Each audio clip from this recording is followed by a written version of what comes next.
drums, Robert Chase on the bass. Thank you. Somehow it makes Sunday morning so much of an event.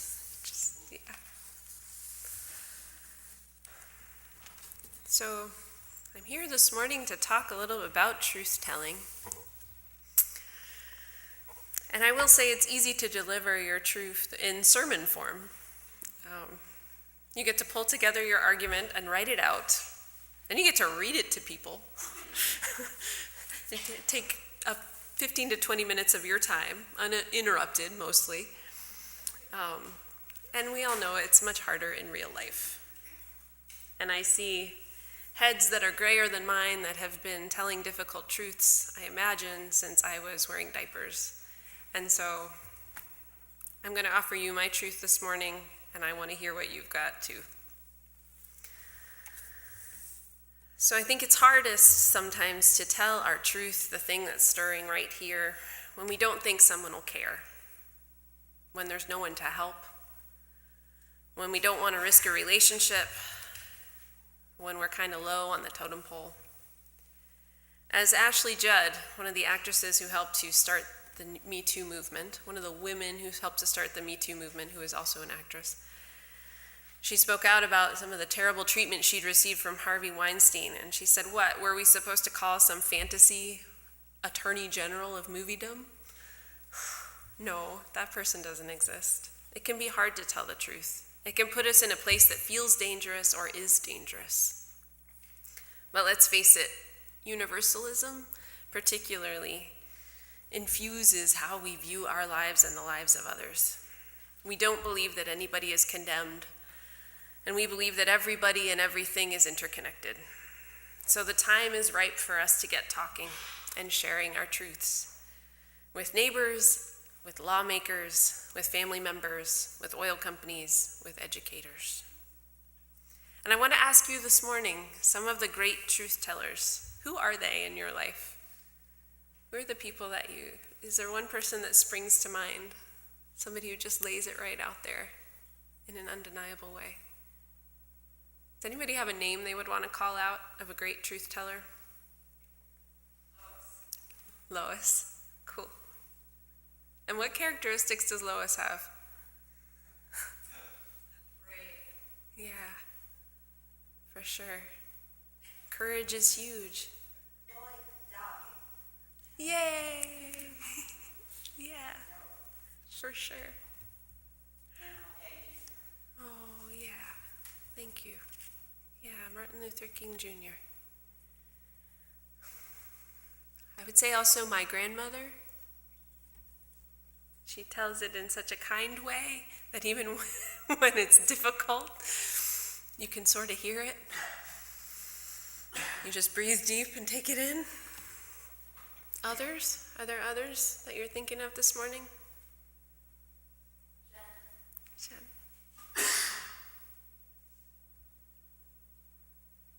I like the idea of calling all these great truth tellers into this space this morning.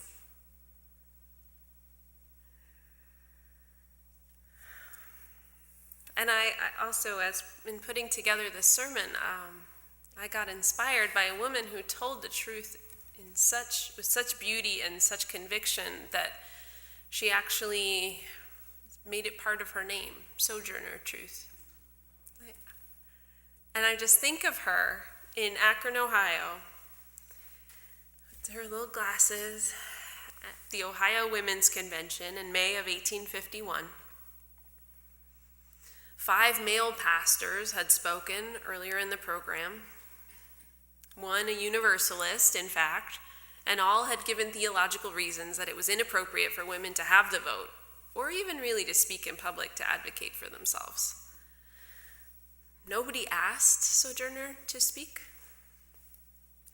The organizer, a white woman named Frances Gage, allowed her to speak. But according to her autobiography, all around her were these rumbles, like, don't let her speak, don't get her up there, what is she doing? There were these rumbles. But still, Frances Gage introduced her. Miss Sojourner Truth. If you were striving for respectability at this time, it was considered unseemly for a woman to speak in assemblies or in churches. Olympia Brown, in our tradition, wasn't ordained by the Universalists until 1863, and that was still a fight. It was a stretch.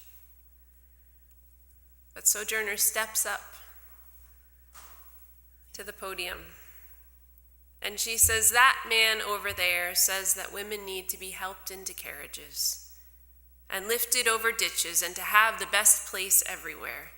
Nobody ever helps me into carriages or over mud puddles or gives me any best place. And ain't I a woman? Look at me. Look at my arm." And she shows the muscles in her arm.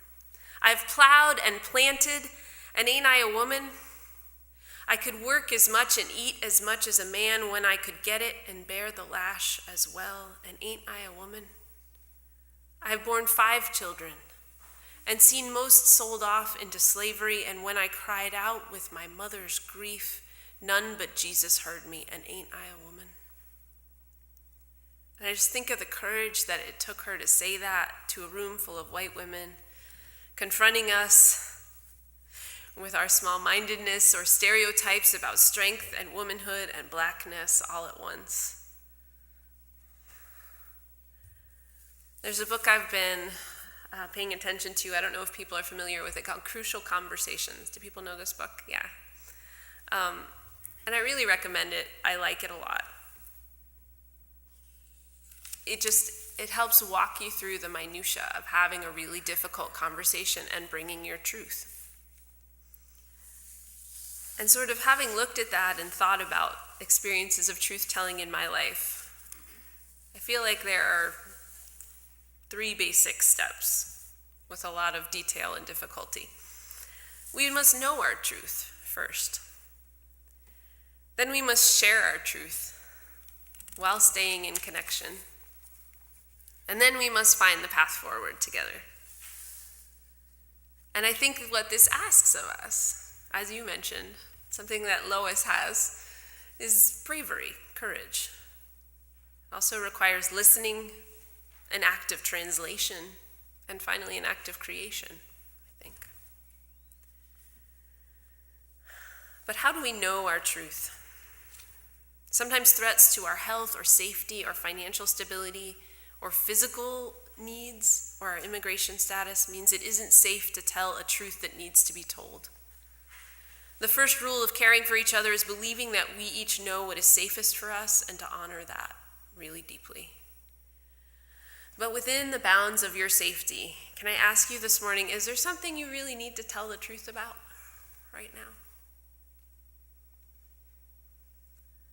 It's possible to shy away from the truth, even inside our own hearts, because it's so messy, because we suspect people don't want to hear it, because we're ashamed of it, maybe it's ugly or painful. And it takes time to transform the things that might be holding us back. Do we really want connection? Are we failing to be fair? Are we afraid? Buddhist teacher and climate activist Joanna Macy, she talks about our fear of climate disaster and how hard it is to even look at what is happening to the planet right now. In Buddhism, it's understood that fear keeps us ignorant of our own motivations and our feelings, not to mention the feelings or motivations of others. So this path to knowing our own truth involves facing our fear and being with fear. After all, we can't ask for an honest conversation. We can't ask for others to be brave and lay something on the line unless we set the example. And I know personally, I don't know if this happens for you, but I get this kind of ding when that falls into place. When I am being honest, seeing a big enough perspective that both the other person's truth and my truth can fit together, when I believe I can see a person's goodness and good intent, while also knowing that I have a piece of the truth that they need. And it's my job to walk with them to this truth, starting with what we both want and showing a path to how I believe we can get there. A woman who does this beautifully is Rigoberta Menchú. I'll read to you a bit from her 1992 Nobel acceptance speech. Peace cannot exist without justice. Justice cannot exist without fairness. Fairness cannot exist without development. Development cannot exist without democracy. Democracy cannot exist without respect for the identity and worth of cultures and peoples. We are not myths of the past. We are people. We are not ruins in the jungles. We are not zoos. We want to be respected, not to be victims of intolerance or racism. It is said that our indigenous ancestors, Mayas and Aztecs, made human sacrifices to their gods. It occurs to me to ask how many humans have been sacrificed to the gods of capital in the last 500 years. Mic drop. She's done such hard work figuring out what is in her heart and also working through the dominant narrative and what it said about her and her people. I hear her walking people along the path from the end goal, which is peace, back to the respect for the cultures and identities of all people. I hear her facing her fear. Here's what they're saying about us. They say we're animals, savages. It took a lot of courage for her to make that statement. There's something so strong and undeniable, though, when we face our fear. We can't connect with others on the issue of racism, for instance, unless we've connected with our own racism. I'll tell you a story about that. There was a man that I met at a church where I worked in Boston, and he did the cleaning in the office. He's a young man, maybe his early 20s. He was dark-skinned. He and I became friendly over time, and I learned that his family was from the Dominican Republic. He had a really lovely little boy, and we read books together sometimes. He'd had some brushes with the law, but he was now doing better. And I was just really getting to know him. I liked him. He was soft-spoken and eager to learn new things. And one day, I was already in the office, and he came in a little late, and I couldn't figure out what was going on with him. I asked him the regular questions. How are you? How's your morning so far? He didn't seem to comprehend my questions. He wasn't able to really give any meaningful answer. He just sort of hemmed and hawed. And I sort of stepped back and I just let him be and went about my day, and I started to wonder, and just in the back of my mind, I wondered if maybe I'd gotten it wrong. Maybe he wasn't very smart and he wasn't understanding me. And I didn't even realize that was an assumption that I had made or a thought that I had in my head till I really took time to think about it. Did he not understand my questions? So, luckily for me, there was a listening circle that happened later that month. There's this great tradition of listening circles that comes out of listening to survivors of intimate partner violence. And they're all over the country, and there happened to be one at this community center in that neighborhood. Later that month, it was talking and listening, and it was facilitated so that people could talk about their experience of race in Boston. So I learned by being in that circle with him that day. I learned what happened that day. I learned that on the way to work, he had his 1.5-year-old son in the back seat of his car, the green car. Some bulletin had gone out for the police that said, "You're looking for a black man in a green car." And so he had been pulled out of his car on the way to work. He had been face down in the street in the rain for about 45 minutes in front of his son, who's still in the back of the car. And he needed to go home. He needed to change. He had been humiliated in front of his child, and all of this on his way to work. Okay, so, how could he have articulated that to me on that morning, in that moment? There's no way. So suddenly, in that circle of listening, I felt that grief and horror with him. Him telling his truth was me claiming a sorrow that had been mine all along. I just didn't know it. Kind of a cultural grief. And the grief that one feels when one is living in a police state, One of us was, one of us wasn't. I've been reading lately a lot from Francis Weller, who's a therapist and a grief counselor in California. And he has these great ideas about grief in our culture and how we need to bring it forward to each other.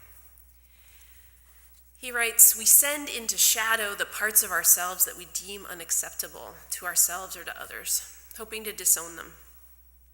The lack of courtesy and compassion surrounding grief is astonishing, reflecting an underlying fear and mistrust of this basic human experience. We must find the courage once again to walk the wild edge of grief. If we don't know how to feel one another's pain when they've had a death in the family, how can we grapple as a culture with the effects of slavery, of failing refugees and asylum seekers? How can we willingly get into the imaginary space of understanding what we're doing to this planet minute by minute?" Talk about courage. We need a lot of it to face the grief that we've got under the surface right now. And I know we want to escape discomfort. We shape our lives to get away from it. I know I have the comfiest mattress that I could possibly get at home, and other things. We want to make our lives cozy. But as Pema Chodron points out, it is the definition of ego to get away from our own experience, because it never quite adds up to inner strength. It just makes us more scared and more uptight. We think we're holding back.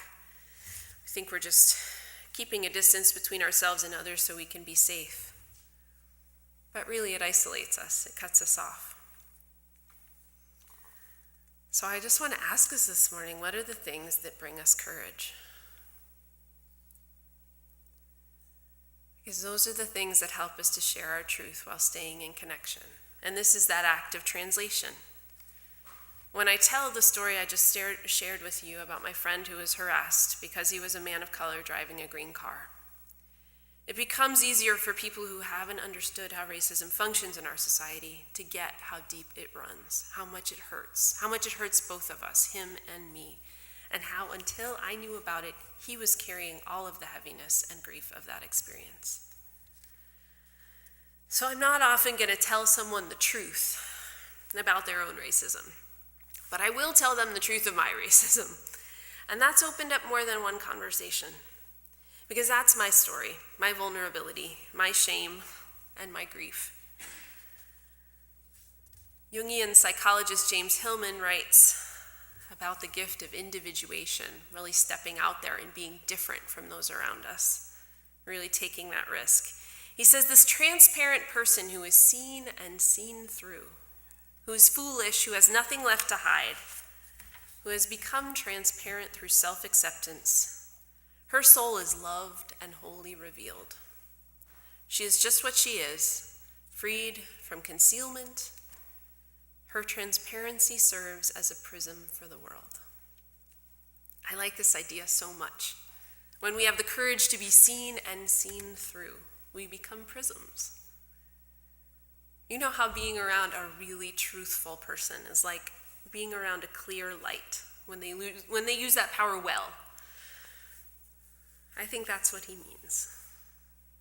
Sometimes the truth is simple, and that doesn't mean it's easy to say. I don't like the way this conversation is going. I'm sorry, I don't think it's at all fair to say that Muslim people are dangerous. I don't see evidence that this is the case. I see changes happening in our environment, and I'm afraid for us. If you want to talk seriously, we need to talk in terms that are serious and respectful. I know you're a person of faith, and I expect more compassion from you. For me, this is the hardest part, engaging with another person's truth in a way that's honest, speaks with I statements, and doesn't resort when I don't move into silence or violence. So silence, withholding information from the dialogue to avoid creating a problem. That could include avoiding, not addressing the real issues, shifting the focus to other people. It could include masking, understating or selectively showing what you actually think, withdrawing or even exiting the room or the conversation. And then there's violence, which is convincing, controlling, or compelling others to your view. We could cut others off or overstate facts. We could speak in absolutes. We could dominate the conversation in one way or another. We can label, stereotype, name call. We could attack, belittle, or threaten.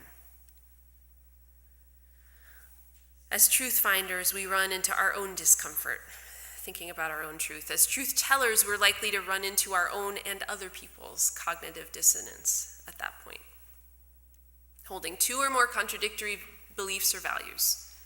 How could we be walking through everyday life like things are normal if our planet is in crisis? How could a man I've been friendly with cross the line into assault or harassment? I always thought other people were racist. What if I am too? At that point in a difficult conversation, it's our work not to get hooked on our own emotion and not to get hooked on other people's, but to try to get them disentangled if they're stuck. And that means creating safe space, which we've been working to practice in this congregation for a long time. When someone you're talking to begins to move into silence or violence, we can recognize it. We can say, hey, what's happening for you right now? We can address the kind and generous soul in front of us who's not feeling safe. How can we help to reduce the feelings of unsafety while not stepping away from our truth? I've done this with my mom. I'll just say, Mom, can we talk about what this is bringing up for you? Kind of the meta level, the overview conversation. Yeah, and as you might imagine, those of you who have kids, she said, don't you chaplain me. I didn't stop though. In a really defensive place, a person is wanting to be able to relax and trust, but can't. They don't know how. So we have to establish, sometimes over time, that our approach is loving and dependable. As Marge Piercy wrote, we fight persistently like the vine that brings down the tree.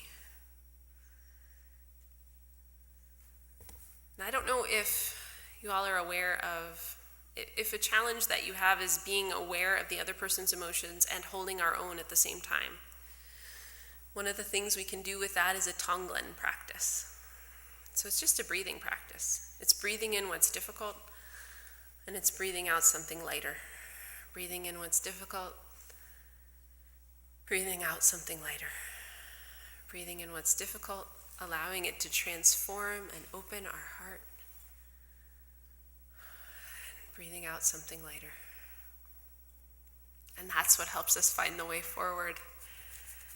The examples of this courage are all around us, in this congregation, in the Me Too movement. Isabel Pascual is a 42-year-old person who picks strawberries. She was interviewed in Time magazine when Time named the Me Too ladies their Person of the Year. Isabel is not her real name. Isabel was harassed in the workplace by a man who threatened to harm her and her children. That's why I kept quiet, she said. I felt desperate. I cried and cried, but thank God my friends in the field supported me. So I said enough. I lost the fear. It doesn't matter if they criticize me. I can support other people who are going through the same thing. Isabel spoke out about sexual harassment while working without documents. Part of the creativity of finding the path forward is going where we don't normally go, where others reside. Me Too is a movement of both movie stars and migrant workers, people continuing to put themselves on the front line for others. There's that incredible courage again.